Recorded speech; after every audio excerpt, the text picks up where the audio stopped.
लेकिन 2025 में मैं कह रहा हूं बिहार से एनडीए का सुपड़ा साफ होगा।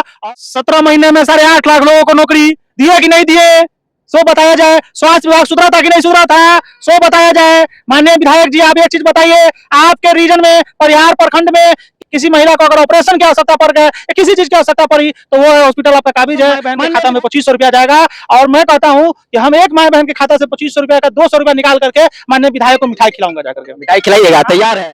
सही मानों में अगर जनता का सेवक आप लोग होते हैं तो जनता को आज 500 रुपया देकर के आवासीय नहीं बनानी पड़ती, जनता को 500 रुपया देकर राशन कार्ड नहीं बनानी पड़ती। तेजस्वी जी वादा किया कि 200 यूनिट बिजली मुफ्त देंगे, तो ये भी जो है ना पीछे पीछे डुप्लीकेट वाला काम करते हैं। इन लोगों को डुप्लीकेट वाला आदत पड़ गया। जनता का काम पदाधिकारी उसके घर पे जाके करेगा, ये जान लीजिए। लेकिन चोरी चवारी से अगर किसी बार बन जाए कोई एमएलए, तो उसकी बात मैं नहीं कह सकता। जो भी मंत्री है इसके एनडीए के बिहार में, सबकी अगर सही से जांच हो जाए तो सब जेल जाएंगे। कैसे अमल हो रहा है? जिसकी जितने भागीदारी उसकी उतनी हिस्सेदारी मिल रही है। मिल रही है। एक्सप्लेन करके बताइए। नहीं, एकदम मिल रही है भाई। राज्यसभा आप तो पार्टी के लोग, इसे पार्टी की नहीं, पार्टी की बात नहीं है। हम पार्टी की बात नहीं कर रहे हैं, हम कर रहे हैं। मेरा नाम तैयब मंसूरी है और आप टीएम रिपोर्टर न्यूज चैनल देख पा रहे हैं। इस वक्त हमारे साथ सीतामढ़ी के सबसे ज्यादा राष्ट्रीय जनता दल के चर्चित चेहरा गौहर सम्मी जी है, जो सीतामढ़ी जिला के कोषाध्यक्ष है और परिहार से आरजेडी राष्ट्रीय जनता दल के संभावित प्रत्याशी है ना। आइए चंद मुद्दों पर बातचीत करने का प्रयास करेंगे। बिहार में विधानसभा का चुनाव होना है और उससे पहले चुनावी हलचल काफी ज्यादा तेज हो गई है। सारी पार्टियां अपना अपना कमांड तैयार करी कि भाई किस प्रकार से बिहार विधानसभा के चुनाव में उनकी रणनीति होगी। आइए इसी कड़ी में बातचीत करने का हम प्रयास करते हैं। क्या लगता है सर, इस बार बिहार विधानसभा का चुनाव होना है, किस प्रकार की रणनीति है आप लोगों की पार्टी की? और खास करके हम बात करेंगे परिहार की। परिहार इन दिनों सर बीमार चल रहा है, परिहार के ऊपर क्या कुछ नजरिया रखते हैं सर? सही मानों में आप तो समझ सकते हैं कि ये परिहार सही मानों में बीमार है। परिहार बीमार है भाई। परिहार बीमार अगर नहीं होता, तो परिहार अगर बीमार नहीं होता आज, तो परिहार का इतनी बदतर स्थिति नहीं होती। 15 सालों से जिस विधायक ने, जिस सत्ताधारी विधायक होते हुए भी, सरकार में होते हुए भी परिहार को बर्बाद करने का काम किया है, इसका आप जीता जागता सबूत आपके पास है कि परिहार की तस्वीर को और उन्होंने कतार खाता में फेंकने का काम किया है। सम्मी साहब, गौहर सम्मी साहब, अभी कुछ दिन पहले एक बहुत बड़ा विवादित मामला जो है सामने, आप तमाम लोगों ने सोशल मीडिया के माध्यम से देखा होगा।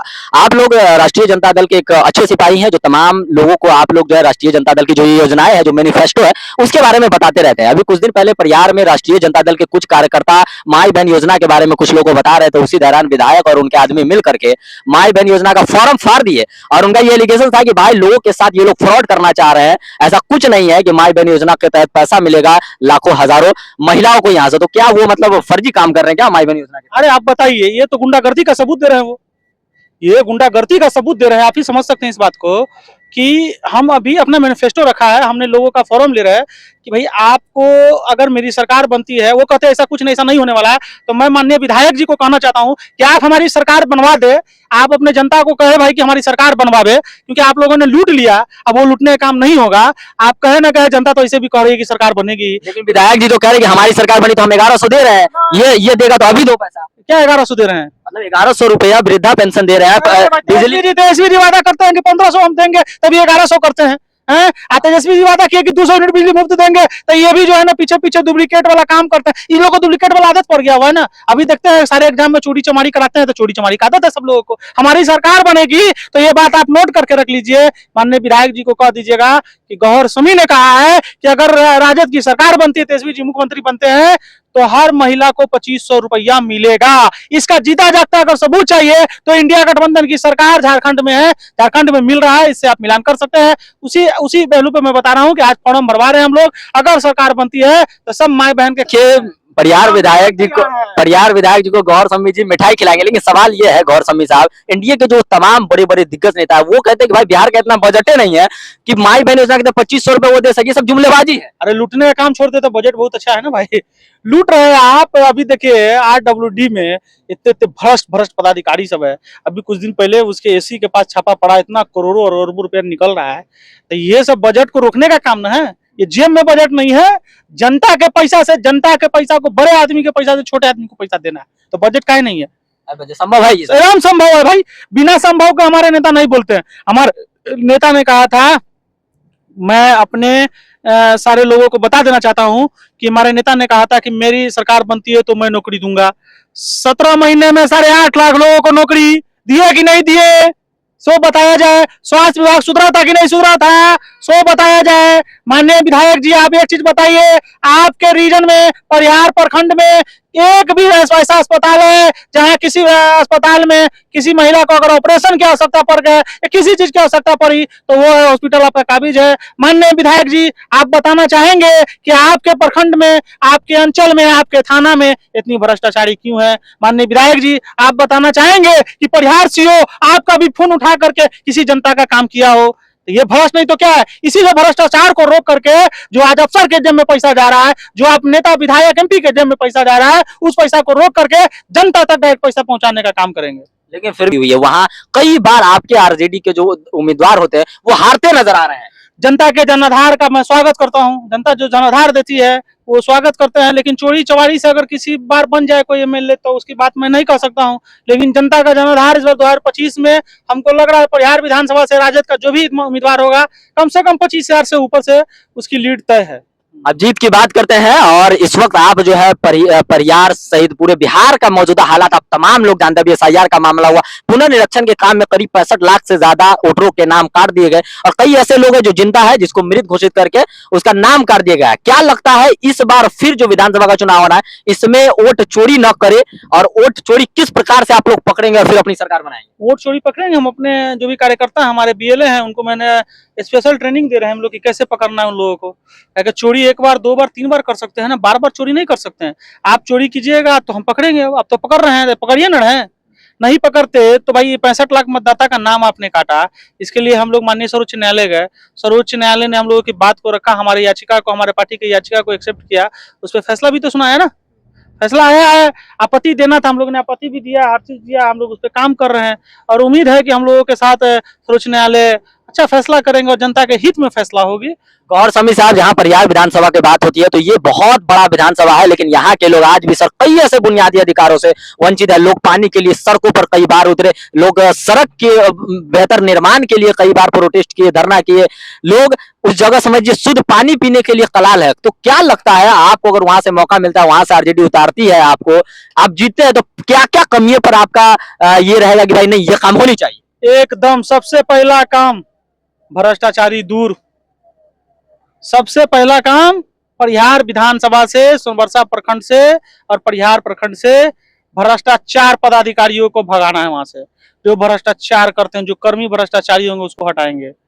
जनता का काम पदाधिकारी उसके घर पे जाके करेगा, ये जान लीजिए। ये देश देखेगा परिहार को कि परिहार का तस्वीर कैसे बदल रहा है। परिहार की तस्वीर को बदल देंगे, देख लीजिएगा। और जो आज पानी की बात आप करते हैं, मैं बहुत बड़ी बात नहीं कर रहा हूं, जनता को कहने की जरूरत नहीं पड़ेगी अगर पानी की अकाल आई तो कि हमारे घर में पानी नहीं है। उसके बोलने से पहले उसके दरवाजा पर पानी का टैंकर खड़ा मिलेगा। एकदम पूरा तय कर रहे हैं आप। एकदम तय कर रहे हैं भाई। जनता ने अगर सेवा का मौका दिया है तो जनता का सेवक है हम। लेकिन सर जनता के दिलों में आज भी आप है, मैं कई बार ऐसे सोशल मीडिया पे देखता हूँ, वहां जो एक बैठक हुई थी उसमें कई ऐसे लोगों ने कहा कि नहीं गौहर सम्मी को परियार से टिकट मिलनी चाहिए। उसको लेकर के क्या किस तरह देखते हैं आप? नहीं, वो हमारे अपने लोग हैं, सारी जनता हमारी अपनी है, सभी लोग हमारे अपने हैं और सभी लोग का मान सम्मान, सभी लोग का मैं तहे दिल से शुक्रिया अदा करता हूं कि उन लोगों के प्यार के बदौलत और उन लोगों के दुआ के बदौलत आज गौहर समी किस मकाम पर है। तो उस बात का और उस चीज के लिए मैं उनका तहे दिल से शुक्रिया अदा करता हूं कि उन लोगों ने मुझे इसलिए चुनना चाह रहे हैं कि वो लोग मतलब देख चुका है भाई कि ये परिहार की जनता कैसे ठगा रही है, कैसे जनता को कोई पूछने वाला नहीं है। इस मौके से वो लोग खास तौर पे चाह रहे हैं कि परिहार में बदलाव हो, परिहार में बदलाव हो तो हमारा बेटा, हमारा भाई, किसी जात का नेता नहीं, समाज का नेता गौहर चाहिए। ये लोग इसलिए लोग कह रहा है, इसलिए हम जात पात पे काम करना बंद किया। हम लोग का कोई जात पात का काम नहीं होता है, सिर्फ समाज का काम होता है। गौहर सम्मी साहब, आप युवा है, अच्छी सोच रखते हैं, अनुभवी लोगों में से एक है। क्या लगता है आपकी पार्टी हमेशा से एमवाई समीकरण का नारा देती आ रही है, कई लोग इस पे एलिगेशन लगा रहे हैं भाई इस पे अमल नहीं हो रहा है? नहीं, अमल हो रहा है, कैसे नहीं हो रहा है? कैसे अमल हो रहा है? जिसकी जितने भागीदारी उसकी उतनी हिस्सेदारी, हिस्सा मिल रहा है? मिल रही है। एक्सप्लेन करके बताइए। नहीं, एकदम मिल रही है भाई। राज्यसभा आप तो पार्टी के लोग हैं, इसलिए पार्टी की तारीफ। नहीं, पार्टी की बात नहीं है। हम पार्टी की बात नहीं कर रहे हैं, हम कर रहे हैं हमको मतलब इज्जत मिल रही है। हमारे पार्टी में जो भी मुस्लिम लीडरान हैं उनको इज्जत मिल रही है। आज अगर राष्ट्रीय स्तर पे सबसे बड़ा पद राष्ट्रीय अध्यक्ष का होता है, अगर लालू जी है, लालू यादव जी राष्ट्रीय अध्यक्ष है, तो एक जान लीजिए वही एक मुसलमान अब्दुल बारी सिद्दीकी दूसरे पद पर है। जो पार्टी के सबसे बड़ा दूसरा पद राष्ट्रीय प्रधान महासचिव होता है, उस पर अब्दुल बारी सिद्दीकी जी है। क्या लगता है आपकी पार्टी की तरफ से कई बार जो एनडीए के बड़े बड़े मंत्री है उस पर भ्रष्टाचार के भी आरोप लगाते हैं, लेकिन एनडीए के लोग कहते हैं भाई ये बेबुनियादी है। कैसे बेबुनियादी है? आप देख लीजिए ना, आप ही देख लीजिए कैसे बेबुनियादी है। अभी अगर मैं कहता हूं कि अगर जो भी मंत्री है इसके एनडीए के बिहार में, सबकी अगर सही से जांच हो जाए तो सब जेल जाएंगे, सबके सब जेल चले जाए। एकदम जाएंगे भाई। कैसे नहीं जाएंगे? भ्रष्टाचार में सब संलिप्त थे तो कैसे नहीं जाएंगे? आज एक भी काम देख लीजिए आप, ये बहुत बड़ा सवाल उठा रहे मंत्री। एकदम एकदम उठा रहे हैं हम इसमें कोई डर नहीं, कोई बर नहीं। हम बोल रहे हैं, सही बात बोल रहे हैं। सही मानों में अगर जनता का सेवक आप लोग होते हैं तो जनता को आज 500 रुपया देकर के आवासीय नहीं बनानी पड़ती, जनता को 500 रुपया देकर राशन कार्ड नहीं बनानी पड़ती, जनता को 500 रुपया देकर के अपना जो है ना काम कराने के लिए किसी दलाल को खड़ा नहीं करना होता। आप लोगों ने सिर्फ लूटने और लुटवाने का काम किया है जनता को। लेकिन 2025 में मैं कह रहा हूं बिहार से एनडीए का सुपड़ा साफ होगा और बिहार में 2025 में आदरणीय तेजस्वी प्रसाद यादव जी मुख्यमंत्री बनेंगे। लेकिन सर कहते हैं कि फिर से जंगल वाला राज आ जाएगा। कौन बोला ये बात? भाई लोग कहते हैं कि भाई जंगल वाला राज आ जाएगा फिर से। अरे नहीं नहीं नहीं नहीं नहीं, ये सब कहने की बात है। जंगल वाला राज कहाँ से आएगा? जंगल का राज तो हमको लग रहा है अभी आ गया हुआ है। जो सीतामढ़ी में दिन दहाड़े हत्या हो रही है, हमें भी डर है, आपको भी डर है, सबको डर है। हत्या के ऊपर सवाल आया सर, कई लोग तो कहते हैं कि बिहार में बाहर है, गोलियों की बौछार है, और यकीनन आप भी जानते हैं कि एडीजी कृष्णन कुंदन ने अपराधियों से निपटने की पूरी छूट दे दी, उसके बाद भी आए दिन हत्याएं हो रही है, आए दिन क्राइम बढ़ रही है। इसको किस तरह से कंट्रोल किया जाएगा सर, क्या लगता है इसके ऊपर? ये लोग से कंट्रोल नहीं होने वाला है। जो जेब भरने के चक्कर में उससे कंट्रोल क्या होगा? सरकार बदलिए, उसके बाद देखिए कंट्रोल कैसे होगा। एक भी अपराधी नहीं रहेगा, अपराध मुक्त बिहार होगा, अपराध मुक्त बिहार होगा। और अपराधी से ऐसा लिपटा जाएगा कि दोबारा उसकी नस्ल कांपी जाएगी कि दोबारा अपराध करने से पहले वो 100 बार नहीं 1000 बार सोचेगा। आखिर में आपसे ये सवाल करना चाहूंगा, फिर हम परियार के ऊपर आना चाहेंगे। परियार से आप विधायक पद के विधायक के उम्मीदवार हैं, दावेदार हैं, इलेक्शन लड़ना चाहते हैं, लोगों के दिलों में आपकी अच्छी छवि है। क्या तैयारियां है आपका और किस प्रकार से आपकी रणनीति बनेगी चुनाव को लेकर? नहीं, अगर हमारे माननीय नेता प्रतिपक्ष आदरणीय तेजस्वी प्रसाद यादव जी, पहले भी कहा अभी भी कह रहा हूं कि अगर मौका देते हैं तो इस बार जनता का पर भरोसा है मुझे कि जनता हमें जरूर विधानसभा तक भेजेगी। और उसकी लड़ाई को लड़ करके, जो सड़क पर लड़ रहे हैं आज, तो कल सदन में लड़ूंगा और सदन से उसको जरूर से जरूर उसको जो इंसाफ मिलनी चाहिए वो दिलाऊंगा वहां के जनता को। इसलिए मैं कहना बहुत बड़ी बात नहीं कहूंगा, लेकिन इतना तो जरूर कहूंगा कि परिहार की तस्वीर और सोनबरसा की तस्वीर बदल दूंगा। बदल लीजिएगा, कमर कस लिया, एकदम कमर कस लिए भाई। देखिए बिहार विधानसभा का चुनाव होना है और उससे पहले गौहर सम्मी ने कमर कस लिया है कि एक नया बिहार बनाएंगे, एक नया परियार बनाएंगे। और तमाम लोग वीडियो को देखने के लिए इनके विचारधारों पर अपनी क्या प्रतिक्रिया देते कमेंट बॉक्स में जरूर बता के जाइएगा। वीडियो देखने के लिए बहुत बहुत शुक्रिया, थैंक यू सो मच।